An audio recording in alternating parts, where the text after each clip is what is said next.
TTD board director ఇచ్చారు కదండి, నాన్నగారు అడిగారు, వాళ్ళు ఇచ్చారా? వాళ్ళే ఇచ్చారు. ఇంకంటే చంద్రబాబు నాయుడు గారి ఉద్దేశం దీంతో సరిపెట్టుకోమనా? అదేందో తెలియదు కానీ నాకు జనరల్గా మీకు 96లో మంత్రి రాలేదని చెప్పాను కదా. అవునండి. ఎంత ప్రెజర్ అంటే మీరు అందరూ తెలుసుకోవాల్సిందే, చంద్రబాబు నాయుడు గారి మీద 1% కూడా నాకు అనుమానం లేదు.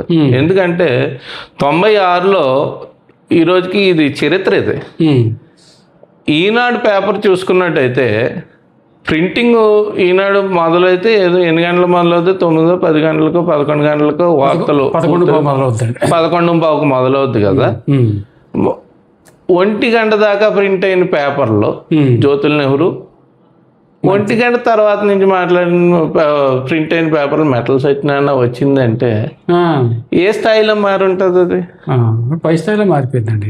అంటే చంద్రబాబు నాయుడు గారు ఇక్కడ సగం పేర్లు నోట్ చేశారంటే చంద్రబాబు నాయుడు గారు ఇచ్చిన తర్వాత ఆపగలిగారు అంటే ఎంత ప్రెజర్ ఉండి ఆపుంటాడు ఆయన. అనౌన్స్ చేసిన తర్వాత ఆపుంటాడు అంటేనే. 94లో అండి, 96లో చంద్రబాబు నాయుడు గారు ముఖ్యమంత్రి క్యాబినెట్ ఫస్ట్ క్యాబినెట్ కి ఎంత ప్రెజర్ ఉంటే ఆపుంటారు? అంటే 99 ఎలక్షన్లోనే చెక్కల రామచంద్రరావు సెకండ్ టికెట్ మినిస్టర్ అయ్యాడు. అయ్యారు కదా చెక్కల రామచంద్రరావు.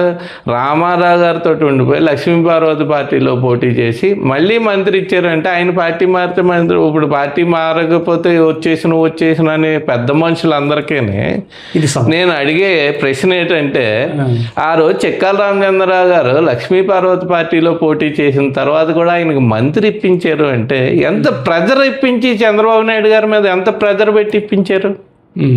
దీనికి సమాధానం ఎవరన్నా చెప్పగలరా? అలాగే సార్, తెలుగుదేశం పార్టీలో అధికారంలో ఉన్నప్పుడు మంత్రి కావాలంటే మన గోదావరి జిల్లాలో వాయిస్ ఉన్నవాడికి మంత్రి ఎవరా మీరు, నీ ప్రభుత్వం?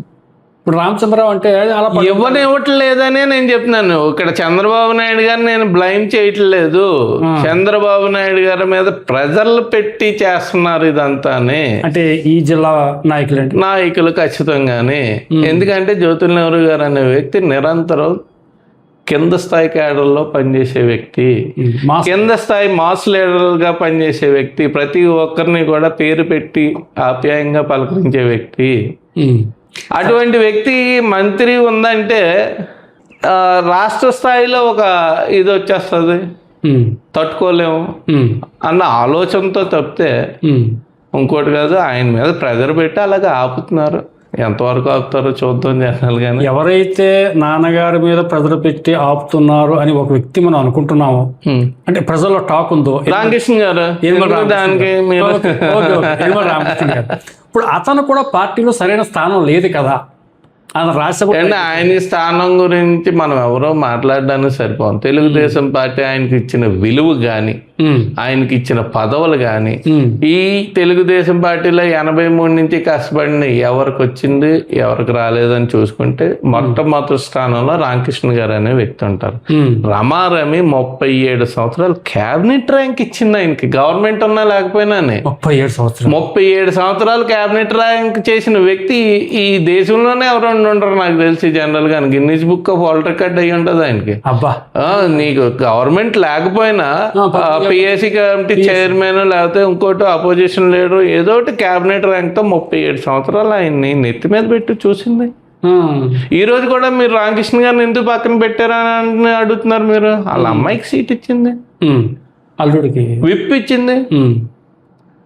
వాళ్ళు ఈయంకుడికి ఈయన బట్టే కదా వాళ్ళు పుట్టా సుధాకర్ యాదవ్ గారు అన్న. మరి అక్కడ రాజకీయ పరిణామాలు రాజకీయ బ్యాక్గ్రౌండ్ నాకు ఐడియా లేదు, కానీ రామకృష్ణ గారు ఈయంకుడిగా ఆయన పుట్టా సుధాకర్ యాదవ్ గారు అన్నది నాకు తెలుసు. అలాగే మరి ఆ లోకల్గా ఏంటన్నది నాకు తెలియకుండా మాట్లాడకూడదు, కానీ ఈయన ద్వారానే కదా వాళ్ళకి కూడా ఇచ్చింది. ఏలూరు ఎంపీ గారు ఏలూరు పుట్టా మహేష్, ఆయనకి ఎమ్మెల్యే సీటు, ఈయనకి ఎంపీ సీటు. ఒక నిర్ణయం తీసుకున్న తర్వాత కూడా ఒక ఫ్యామిలీలో ఒకే సీట్ ఇస్తానని లోకేష్ గారు చెప్పిన తర్వాత కూడా ఇచ్చారంటే ఎంత ప్రెజర్ పెట్టి తెచ్చుకుని ఉంటారు. ఆ విలువ మరి రామకృష్ణ గారికి పార్టీ ఇచ్చింది కదా, మరి పక్కన పెట్టారంటారంటే ఆయనకి ఎప్పుడూ ఆ విలువ ఉంటుంది పార్టీలో. అంటే అరవిందో ఫార్మా స్థలాల విషయంలో బీసీలకు అన్యాయం జరిగింది, ఇది చౌదరీస్ ఏదో చేశాడు ఒక లేఖ రాశాడు ఈయన. ఆయన మరి ఎప్పుడు కంగారు పడలేదు ఎంత రాజకీయ జీవితంలోనే 83 నుంచి కూడా తెలుగుదేశం. మరి ఎందుకు ఆయన కంగారు పడి ఆ లేఖ రాశాడో ఆయన మాత్రం రాజకీయ జీవితంలో ఆయనకు మచ్చదు. అది తప్పేనంటారు అది? నేను ఖచ్చితంగా తప్పంటాను. నేను అధిష్టానంతో ఆయన డైరెక్ట్ గా మాట్లాడుకోనే చనువు ఉంది ఆయనకి. మీరే ఒక ఫోన్ కాల్లోనే కాదు, ఫోన్ కాల్లో మాట్లాడుకోవచ్చు, లేకపోతే డైరెక్ట్ గా వెళ్ళి మాట్లాడి "ఇది తప్పు చేస్తున్నారు మీరు, ఇది చేసారా". మొన్నటిదాకా చేసిన పని అదే ఆయన. మీరు ఒక మాట చెప్పారు, 37 సంవత్సరాలు ఏకదాటిగా క్యాబినెట్లో ఉండటం ఒకటి, ఈయన ఇంకో పని కూడా చేశాడు, అది మీరు చెప్పలేదు. చంద్రబాబు నాయుడు గారికి నిత్యం చెవుల్లో కొరికే అలవాటు ఎవరికి ఉందంటే రామకృష్ణుడి గారికి ఉంది. చెవుల్లో కొరికే అలవాటు అనుకోకూడదు, కానీ ఈయన సలహాలు అయితే మాత్రం ఆయన పాటించేవారు, ఇచ్చేవారు. ఈయన ఎక్కువ మాట్లాడు, జనరల్ గా రామకృష్ణ గారు ఎక్కువ మాట్లాడు. ఆయన అడిగితే చెప్తారు ఈయన, లేకపోతే నచ్చకపోతే మొఖం ఎలా తిప్పుకుంటారు, దాన్ని బట్టి అవతల వాళ్ళు అర్థం చేసుకోవాల్సిన పరిస్థితి ఉండేది. ఆ స్థాయిలో 2వ స్థానంలో ఉండేవాడు ఆయన. అటువంటి వ్యక్తి బహిరంగంగా పార్టీని ప్రశ్నిస్తూ లేఖ రావాల్సిన అవసరం ఉందంటారా? ఆయన అదే ఆ విషయంలో తొందరపడ్డాడని నేను, మరి అంత రాజకీయ అనుభవం ఉన్న వ్యక్తి దగ్గర నేనేం చెప్పలేను, కానీ ఆ విషయంలో అయితే కొంచెం తొందరపడ్డారని అనుకుంటున్నాను నేను. ఎందుకంటే ఆయనకి చంద్రబాబు నాయుడు గారితో డైరెక్ట్ యాక్సెస్, లోకేష్ గారితో చిన్నప్పటి నుంచి లోకేష్ గారిని చూసిన వ్యక్తి, బాగా దగ్గర నుంచి ఇది కాదు ఇది చెయ్యండి అని చెప్పగలిగే స్థాయి ఉన్న వ్యక్తి ఆ లేఖ రాసేయడంటే కొంచెం తప్పుడు సలహాలు ఎవరన్నా ఇచ్చి ఉండాలి. ఆయన ఎవరి సలహాలు పాటించాడు జనరల్గా, ఎందుకంటే ఆయన చాలా మేధావి, ఆయన ఆలోచన విధానం చాలా బాగుంటుంది. ఆయన ఫైనాన్షియల్గా కానీ ఇంకోటి కానీ ఆయన ఆలోచనకున్న ఇది పదునైతే ఎవరికి ఉండదు జనరల్గానే, ఖచ్చితంగా. కానీ ఆ విషయంలో తప్పు చేశారు. సార్, మీరు రెండోసారి తెలుగుదేశం పార్టీ అధ్యక్షునిగా కొనసాగుతున్నారు. అంటే తొలిసారి మీరు అధ్యక్షునిగా చక్కని సేవలు అందించారు. ముఖ్యంగా నారా లోకేష్ గారు ఇవ్వడంలో మీరు యువతనందరం తీసుకుని చాలా కష్టపడ్డారు. నేను చూశాను, నేను అప్పుడు మీతో కూడా నేను ఏదో ప్రింట్ మీడియాకి ఇంటర్వ్యూ చేయడం కూడా జరిగింది. కానీ అంత కష్టపడ్డ మీకు రెండోసారి పార్టీ ప్రెసిడెంట్ ఇవ్వడానికి అధిష్టానం చాలా ఆలోచించింది. ఇంకో వ్యక్తిని తీసుకొచ్చి తెర మీద పెట్టి మీ ఇద్దరికి పోటీ, లాస్ట్ మినిట్ దాకా మీకు కన్ఫర్మ్ అవుద్దా లేదా అనే ఒక డౌటు మీ అభిమానంలో ఉంది. ఇదైతే అధిష్టానం మీద అయితే మాత్రం డౌట్ లేదు నాకు.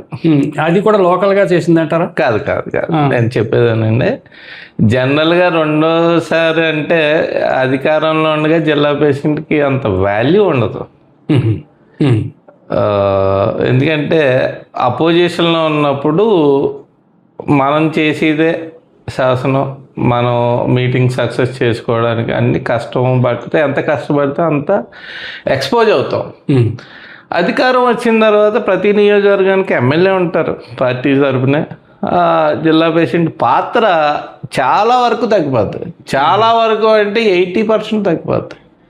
ఏదో జిల్లా ప్రెసిడెంట్ కాబట్టి ఆ 20% వాల్యూ ఏంటంటే మీటింగ్లో నాకు ఒక కుర్చీ చంద్రబాబు నాయుడు గారి పక్కన, లోకేష్ గారి పక్కన వేసే స్థాయి. కానీ ఉన్న అన్నిటిలోని కూడా ఏ నియోజకవర్గానికి ఆ నియోజకవర్గం ఎమ్మెల్యేలు ఉంటారు కాబట్టి అంత ఇది ఉండదు జనరల్గా.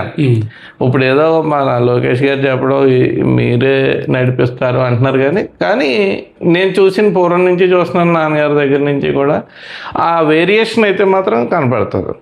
అందుకని రెండోసారి నేను అంత ఇంట్రెస్ట్ చూపించలేదు జనరల్గానే. ఎవరిని కూడా నాకు చెప్పండి అని కూడా నేను అడగలేదు. మీకు అందరికీ తెలియని విషయం ఏంటంటే చంద్రబాబు నాయుడు గారు పెద్దాపురం వస్తుంటే కొండబాబు అడిగారు నన్ను, కాకినాడ ఎమ్మెల్యే గారు. కొండబాబు గారు ఏం చెప్తాం జిల్లా ప్రెసిడెంట్ మరి అందరూ చెప్తున్నారు కదా అంటే, పార్టీ ఏం చెప్తే అది ఫాలో అయిపోతామని మేమిద్దరం అనుకుని కొంచెం దూరంలో సతీష్ ఉంటే ఏదో అటకారం ఆడి ఇక సతీష్ చేతిలో ఉంటుందని నేను అన్నాం. ఏంటి నా మీద జోకులు వేసుకుంటున్నారని సతీష్ అడగడం, ఏమీ లేదు ఇదని చెప్తే నవ్వుకున్నాం అంతే జనరల్గానే. నవ్వుకున్న తర్వాత రెండో రోజు ఒక వ్యక్తి, మీరు ఏదైతే అన్నారో ఆ వ్యక్తి నా కాన్స్టిట్యున్సీ వ్యక్తి, తోట నవీన్, జగ్గంపేట నియోజకవర్గం సంబంధించిన వ్యక్తి. ఎక్కడి నుంచి ఇస్తే పొలిటికల్గా నాకు ప్రాబ్లం, అప్పుడు చెయ్యాలనుకున్నాను నేను. చెయ్యాలనుకుని వీళ్ళందరితోటి కూడా ఇన్ఛార్జీలతో కూడా నాకు చెప్పండి అని చెప్పలేదు. వాళ్ళు ఎవరిది తప్పలేదు దీంట్లో జనరల్గా, చెప్పండి అని చెప్పలేదు. అనుకోకుండా ఆ రోజు నన్ను వాళ్ళు 3-man కమిటీ ఏంటంటే నేను చేస్తానడం, ఆ అప్లికేషన్ కూడా పెట్టడంలోని జనరల్గా 2-3 అప్లికేషన్ వస్తే IVRSకి వెళ్తుంది. IVRSలో సెకండ్ క్యాడర్ అంతా కూడా నాకు సపోర్ట్ చేయడం. ఒక్క తుని నియోజకవర్గం నుంచి డైరెక్ట్గా రామకృష్ణ గారు అంటే ఉన్న నియోజకవర్గాల నుంచి డైరెక్ట్గా ఎవరో సెకండ్ క్యాడర్ కూడా చెప్పలేదు. దాంట్లో సెకండ్ క్యాడర్లో కొంచెం హెచ్చు మొత్తంలోనే నాకు సపోర్ట్ చేయడం జరిగింది. ఎందుకంటే మేమిద్దరం సెకండ్ క్యాడర్ నేను కలిసి పనిచేసాం 5 సంవత్సరాలు కూడా, పోరాడాం, పోటీ పడ్డాం, ప్రతి విషయంలోని కూడా అవతల వాళ్ళతో పోటీ పడ్డాం. ఆ అభిమానంతో అందరూ కూడా సపోర్ట్ చేయడం జరిగిందని, సపోర్ట్ చేయడంలో ఆటోమేటిక్గా చంద్రబాబు నాయుడు గారు నాకు ఇవ్వడం జరిగింది. దీంట్లో ఎవరు తప్పు లేదు. సెకండ్ క్యాడర్ మళ్ళీ చేసుకున్నారు. అంటే స్టేట్ లెవెల్కి వెళ్ళిపోదాం అనుకున్నాను నేను, కాకపోతే కొన్ని పరిణామాల వల్ల ఉండాల్సి వచ్చింది. అంటే మీరు ఎంపీకి ట్రై చేస్తారు కదండి? ఖచ్చితంగా. ఎందుకు చేయలేకపోయారు? మీకు ఎంపీకి ఇవ్వడానికి పార్టీకి వచ్చిన ఇబ్బంది ఏంటి సార్? ఇబ్బందే కదా మరి, ఎలియన్స్ ఉంది కదా, ఎలియన్స్ లో ఎలాగేస్తారు వాళ్ళు? ఇప్పుడు తెలుగుదేశంలో అయితే ఎలియన్స్ ఉన్నప్పుడు వాళ్ళు అడిగారు, అడిగినప్పుడు వాళ్ళకి ఇంకా ఇప్పుడు చంద్రబాబు నాయుడు గారు, పవన్ కళ్యాణ్ గారు చేసిన త్యాగం కన్నా నేను చేసిన త్యాగం ఎక్కువ కాదు కదా జనరల్ గానే. వాళ్ళు చేసిన త్యాగాల మంది ఏంటంటే వాళ్ళు ఎలియన్స్ లో వాళ్ళు డిసైడ్ చేశారు పార్టీ లైన్ కి నేను కట్టుబడి ఉండాలి. కానీ మీరు అన్నట్టు నేను పడ్డ కష్టానికి వాళ్ళు నా పార్టీ నాకు సపోర్ట్ చేయాలి, చేస్తుందని నమ్మకంతో ఉన్నాను నేను. హలో, తెలుగు రాజ్యం ఛానల్ చూస్తున్నారా? సామాజిక రాజకీయ జీవన చిత్రణే తెలుగు రాజ్యం. అతిశయోక్తులు అసత్యాలు ఉండవు. రాజకీయ కోణం కాదు, ప్రజా కోణమే కొలబద్ద. తెలుగు రాజ్యం వీక్షణ మీ ఉత్తమ అభిరుచికి నిదర్శనం.